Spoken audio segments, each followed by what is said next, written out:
Déjà, bonjour à tous. J'aimerais d'abord toutefois remercier Dieu, le Père, le Créateur du ciel, de la terre, de toute chose, de toute forme de vie, de toute existence, de toute réalité. Et aujourd'hui, frère, père, mère, anciens, déjà, je vais vous donner un enseignement sur la deuxième personne, c'est-à-dire quelle est la deuxième personne, quel est le deuxième né de toute la création. Parce que nous savons qu'il est écrit dans Colossiens 1,15 que Yehoshua, Amashia, est l'image du Dieu invisible, le premier-né de toute la création. Donc, s'il y a le premier-né, forcément, il y a le deuxième-né. Aujourd'hui, on va entrer dans les mystères de la révélation du Père, du Dieu véritable, dont Yehoshua lui-même dit dans Jean 17,3, la vie éternelle est de te connaître, toi, et non toi et moi, et non toi et moi, mais toi, le seul vrai Dieu. Toi, le seul vrai Dieu véritable. Parce qu'il n'y a qu'un seul vrai Dieu véritable.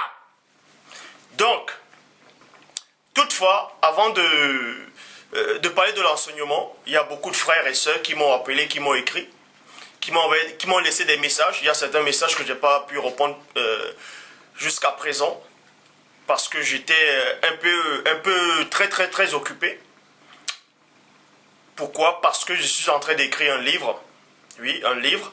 Parce que souvenez-vous, dans mes toutes premières vidéos, quand j'avais commencé mes vidéos, je parlais d'un chérubin qui était venu me voir. C'est-à-dire le chérubin m'avait apparu et il m'avait montré des choses qui se passaient dans l'au-delà, c'est-à-dire dans le monde spirituel, le monde mystique, et dans plusieurs niveaux. Donc, c'est la raison pour laquelle ces derniers temps, je suis en train d'écrire un livre, en fait, pour raconter premièrement, pour dénoncer premièrement les fausses doctrines qu'on prêche actuellement dans les assemblées, sur Internet, un peu partout, et aussi mon expérience des différents mondes que Dieu a permis, par sa grandeur, par sa toute divine puissance, que je puisse visiter de l'autre côté avec le chérubin qui m'est apparu. Ce livre va beaucoup vous aider, parce que dans ce livre, par la permission de Dieu et de Yehoshua, je détaille en fait les différents mondes que j'ai visités. Que ce soit le monde des démons, des anges, des chérubins, des archanges, bref. Je parle de tous les mondes et je décris les créatures telles qu'elles sont de l'autre côté. Et dans ce livre, je parle aussi de mon voyage, c'est-à-dire par rapport au séjour des morts. Comment c'est le véritable séjour des morts? Parce que nous savons qu'il y a plein de gens qui racontent des hérésies, qui viennent dire qu'ils voient des gens souffrir au séjour des morts, que des gens crient actuellement au séjour des morts. D'autres écrivent des bouquins en disant qu'avant qu'ils étaient satanites, ils ont visité les mondes, ils ont servi Satan, ils ont eu des pouvoirs, ils étaient possédés par des démons. Et ensuite, ils ont vu Yehoshua, ils ont vu des anges, ils sont sortis de ce monde occulte. Dans ce livre, je raconte en détail, effectivement, quand je suis sorti avec le chérubin, je dis bien avec le chérubin, ce n'est pas un délire, et je décris le chérubin qui m'est apparu dans ce livre. Quand je suis sorti avec le chérubin, par la permission de Dieu bien entendu, j'ai visité différents mondes, et à travers ces mondes, j'ai vu comment, c'est-à-dire premièrement dans le monde des démons, vous voyez, dans ce livre, j'explique comment les démons font pour posséder les humains. Comment est-ce qu'ils font pour posséder des humains? Par quels moyens c'est-à-dire par quel moyen ils passent pour entrer dans l'homme? Comment ils font pour entrer dans l'homme? Quelle est la porte? Quelle est cette porte par où le démon passe? Donc, dans ce livre, ça va beaucoup vous aider, comme je dis.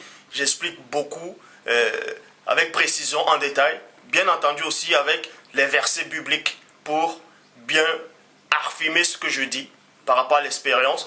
Et je donne les différents noms des sirènes des eaux parce qu'il existe plusieurs formes et races, espèces de sirènes des eaux. Les sirènes des eaux dont vous avez toujours tendance à dessiner avec les femmes, depuis les reins jusqu'en bas, c'est la queue du poisson. Il n'y a pas que ça. Il existe différentes espèces de sirènes et dans ce livre, je décris comment elles sont, les races, les noms. Vous voyez? Donc, pour ça, je ne veux pas tout décrire en fait. Mais ce livre est en cours, je suis toujours en train j'ai presque fini. Et par la grâce de Dieu, ça sera publié et vous verrez. Mais pour ça, aujourd'hui, je vais parler donc, pour tous ces frères qui ne m'ont pas vu actuellement, auxquels je n'ai pas répondu au message, c'est parce que je suis en train d'écrire ce livre alors. Ne vous inquiétez pas, pour l'instant, je ne suis pas encore mort. Je suis encore vivant. par la grâce du Dieu véritable, le jour où il permettra que je quitte ce monde, je quitterai ce monde et je repartirai. Je le dis, je répète et je pèse mes mots. Ce n'est pas une sensation. Je repartirai où j'étais auparavant. Je dis bien où j'étais auparavant. Car je suis conscient. J'étais conscient de d'où j'étais avant que le Père ne crée toutes choses. Bref, on est là pour prêcher Christ. Pour ça, je vais commencer dans Proverbes chapitre 30, verset 4. Nous savons qu'il y a maintenant tous ceux qui n'ont pas de connaissance, qui se disent apôtres, révérends, bishop, maréchal, inspirés, docteurs, disent que le Christ est Dieu le Père lui-même, en sortant des versets copie-collés pour expliquer que le Christ est Dieu le Père lui-même. Mais je vais vous démontrer avec le véritable Saint-Esprit que les apôtres ont reçu dans Jean 20, 22. Que non seulement Christ n'est pas Dieu le Père, il n'a jamais été Dieu le Père, et il ne sera jamais Dieu le Père. Car je sais ces choses.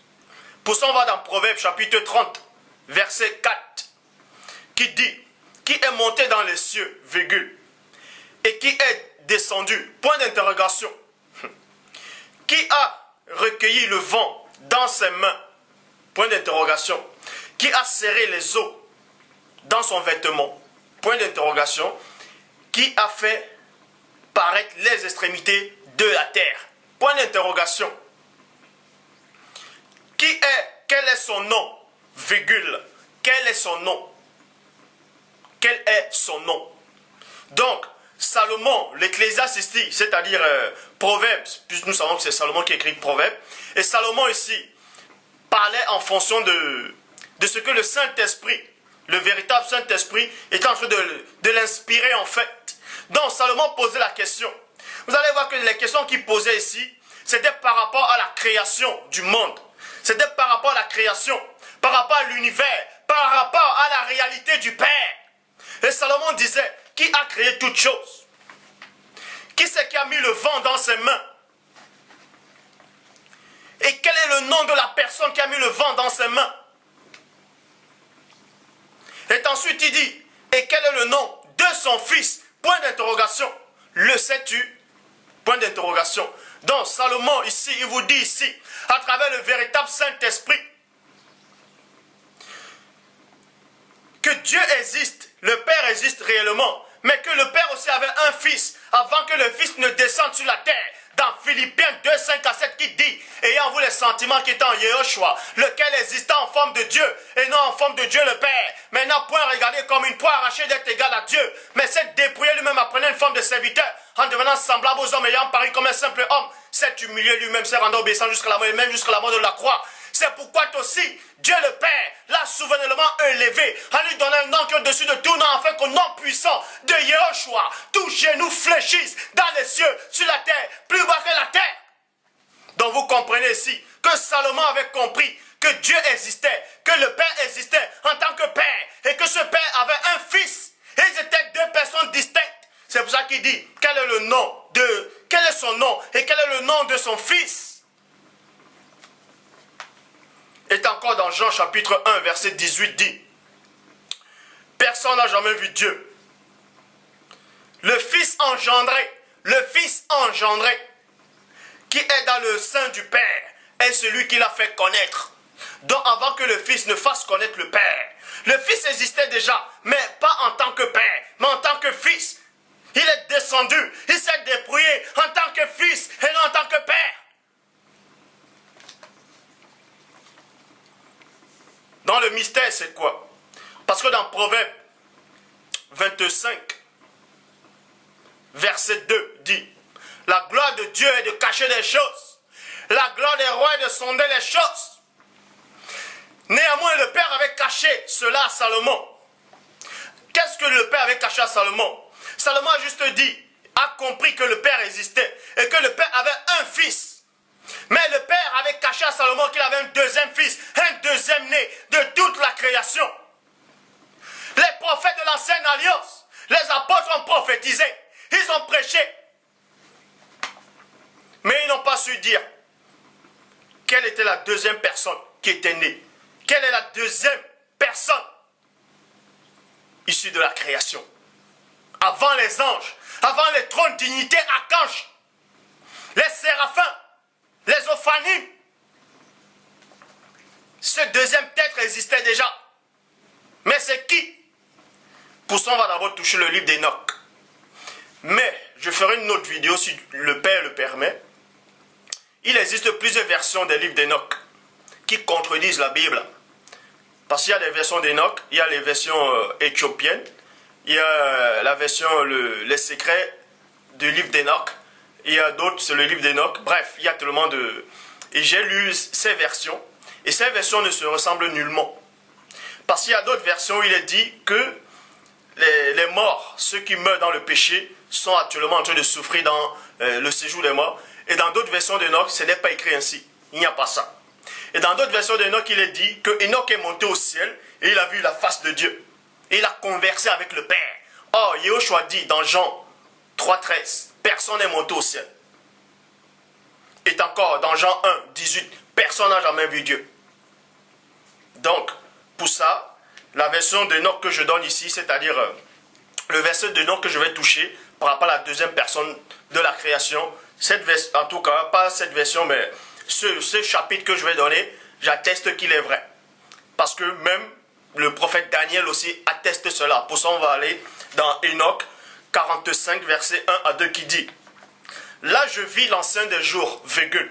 Dans Enoch, il dit ici qu'il a vu l'ancien des jours. Je vis l'ancien des jours. Donc, la tête était comme la laine blanche. Et avec lui, un autre, virgule. Premièrement, vous allez vous poser la question, c'est qui l'ancien des jours? D'autres vont dire que l'ancien des jours, c'est Dieu le Père. D'autres vont dire l'ancien des jours, c'est Yahushua.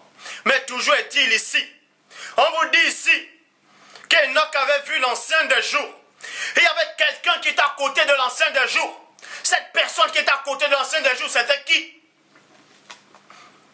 Cette figure était plutôt quelqu'un d'autre qui avait la figure d'un homme. Donc, la personne qui était à côté de l'ancien des jours avait la figure d'un homme, d'un humain. Et il est dit, cette figure était pleine de grâce, comme celle des saints anges. On vous apprend ici que la figure de cet être, qui était à côté de l'ancien des jours, ressemblait à celui des anges.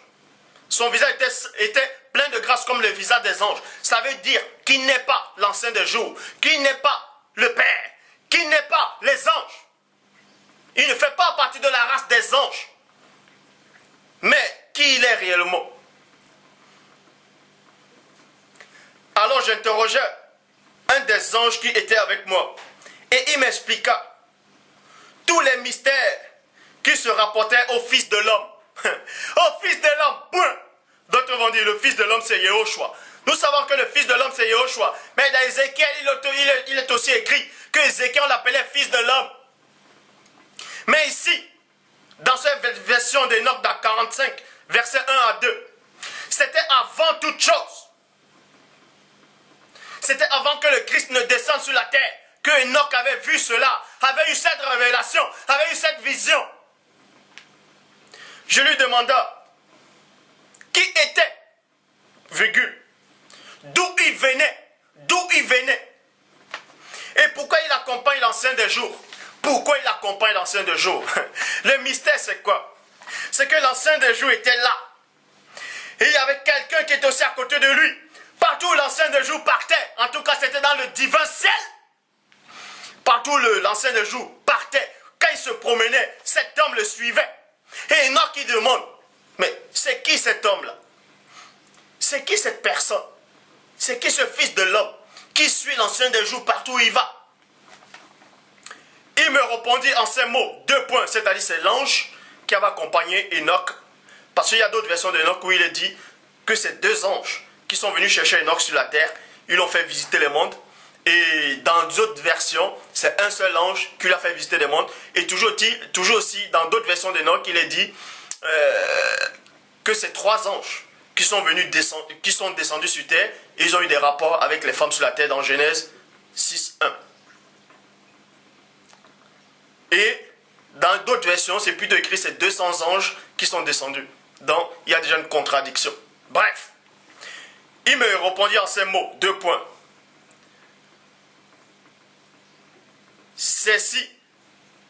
celui-ci est le Fils de l'homme, qui a toute justice, à qui toute justice se rapporte, avec qu'elle habite, et qui tient la clé de tous les trésors cachés, car le Seigneur des esprits l'a choisi de préférence et lui a donné une gloire au-dessus de toutes les créatures. Point. Vous allez me dire que c'est Yehoshua. Vous allez être vous allez être surpris plutôt. Enoch 47, verset 2 à 3 dit: et à cette heure, le Fils de l'homme fut invoqué devant le Seigneur des esprits, et son nom devant l'Ancien des jours. Vous voyez, on parle de trois personnes distinctes. Il y a le Fils de l'homme, il y a l'Ancien des jours, et il y a le Seigneur des esprits. Et avant la création du soleil, des astres, avant que les étoiles ne fussent formées au firmament, où invoquait le nom, on invoquait le nom du Fils de l'homme devant le Seigneur des esprits. Point. Il sera le bâton des justes et des saints. Ils s'appuieront sur lui et ils ne seront point ébranlés. Il sera la lumière des nations. Il sera la lumière des nations. On vous dit que Yehoshua dans la Bible est la lumière des nations. Est la lumière.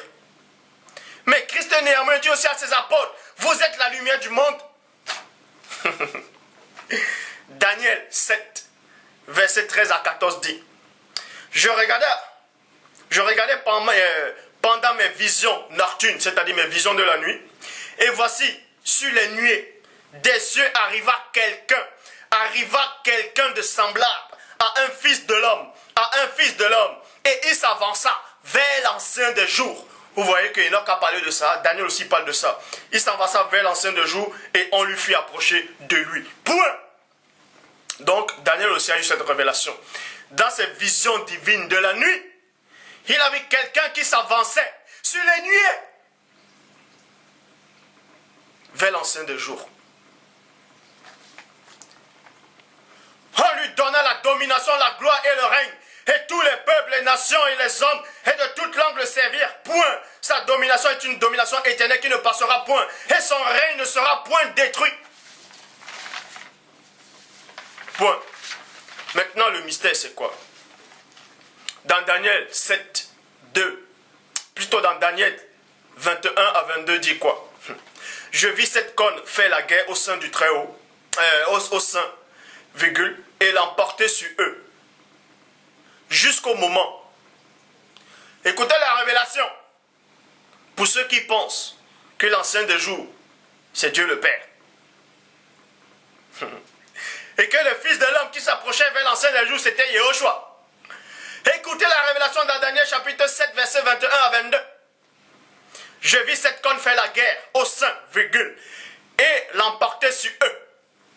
Jusqu'au moment où l'ancien des jours vint donner droit au sein du Très-Haut. Donc on vous montre la distinction entre l'ancien des jours et le Très-Haut. On vous montre la distinction entre l'ancien des jours et le Très-Haut. Donc il y a l'ancien des jours et il y a le Très-Haut. Et il y a maintenant le Fils de l'homme qui accompagne l'ancien des jours. À qui le Père a donné toute domination aussi. Il est le deuxième né de toute la création. Mais qui il est vraiment? C'est qui cette personne? Dans tous ceux qui se sont autoproclamés pasteurs, révérends, bishop, apôtres, qui cherchaient des titres, maréchal, pasteur de pasteurs, loin de l'Éternel, votre titre ne sert à rien. Cette personne-là, qui suit l'ancien des jours, et qui est aussi auprès du Dieu véritable, c'est qui cette personne? C'est qui cette personne réellement? Deutéronome 29, 29, les choses cachées sont à l'Éternel Dieu, les choses révélées sont à vous.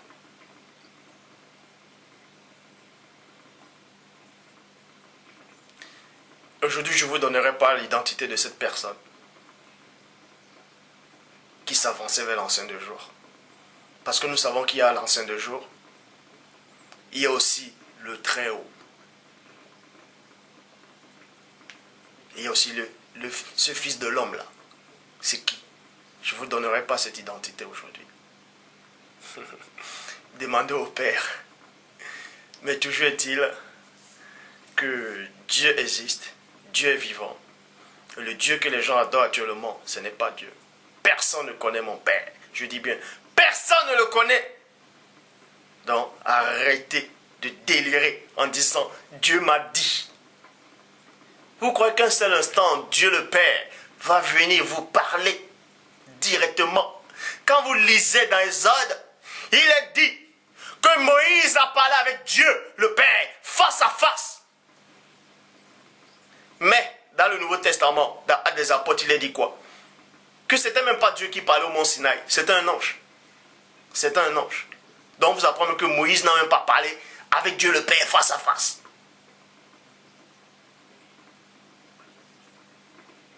Le mystère c'est quoi?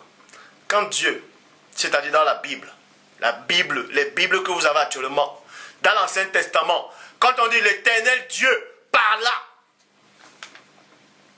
à tel prophète, vous croyez que c'est Dieu le Père lui-même qui parlait à ce prophète? Non, je vous le dis. Non, je vous le dis. Donc, arrêtez de raconter vos témoignages, vos trucs qui ne tiennent pas la route. Dieu m'a dit. Le Saint-Esprit de Dieu m'a dit.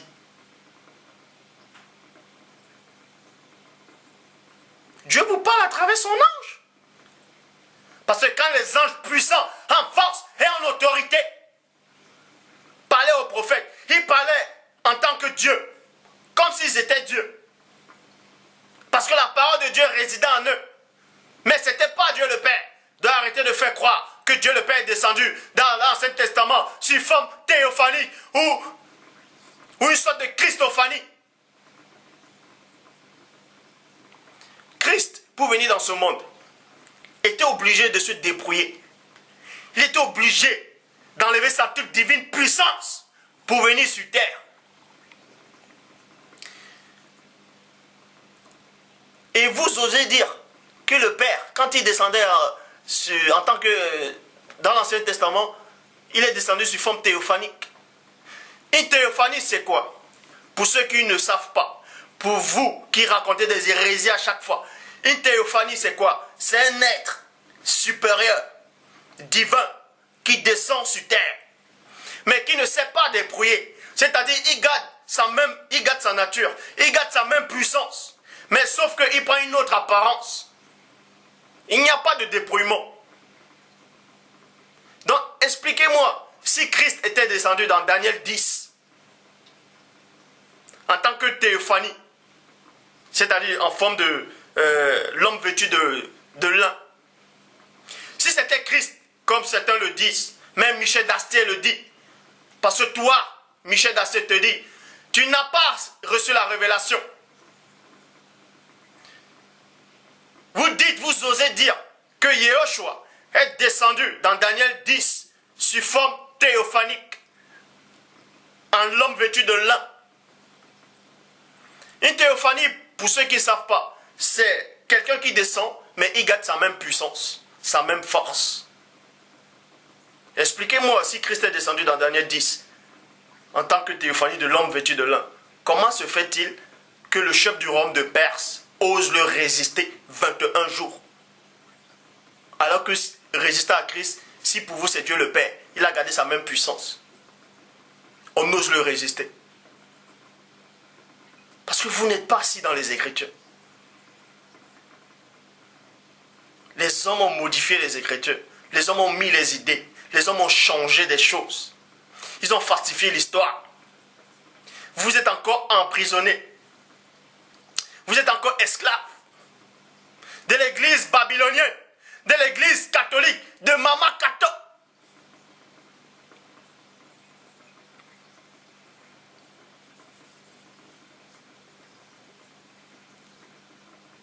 Et dans mon livre, j'explique tout en détail comment les démons font pour entrer dans l'humain. Comment ils procèdent, comment. J'explique en détail les différents mondes que j'ai visités. Parce que vous savez qu'il y a des gens qui n'ont pas de connaissances, qui écrivent des bouquins, qui disent qu'il y a des anges qui sont venus les apparaître. Ils sont allés de l'autre côté, ils ont vu le paradis, ils ont vu l'enfer, ils ont vu ceci, ils ont vu cela. Ils viennent raconter des hérésies. D'autres qui écrivent qu'ils avaient le pouvoir de se transformer dans l'océan, dans la mer, en crocodile. Ils sont sortis au fond des océans où Mami Wata, la sirène des eaux, habitait. En forme de crocodile, ils ont nagé jusqu'au bas. Depuis quand les crocodiles habitent dans la mer?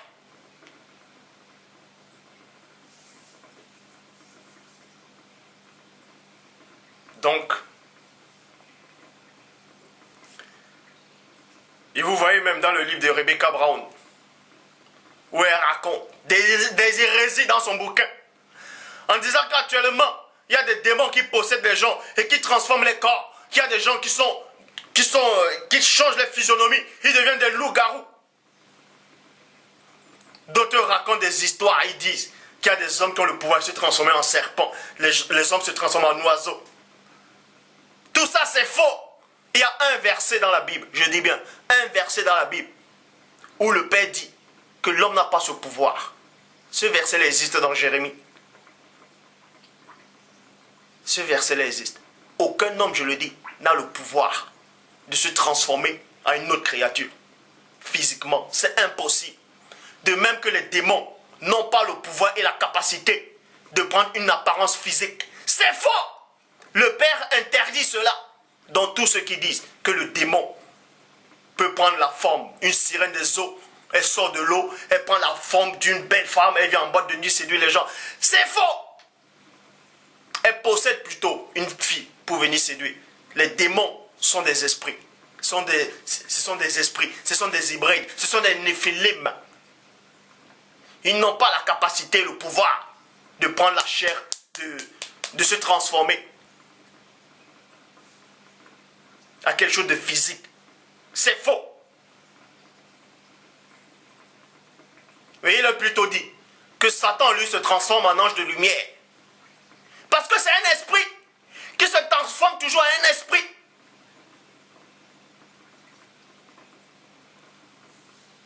D'autres disent qu'ils ont vu Satan. Satan a pris l'apparence physique d'un bel homme bronzé. C'est faux. Ce que Rebecca raconte dans son bouquin, c'est faux. Satan ne peut pas prendre la forme physique. Je le dis. Vous allez me parler du serpent au jardin d'Éden. Ce serpent-là a été possédé. Dans vos versions là, que vous avez actuellement, demandez au Père de vous éclairer.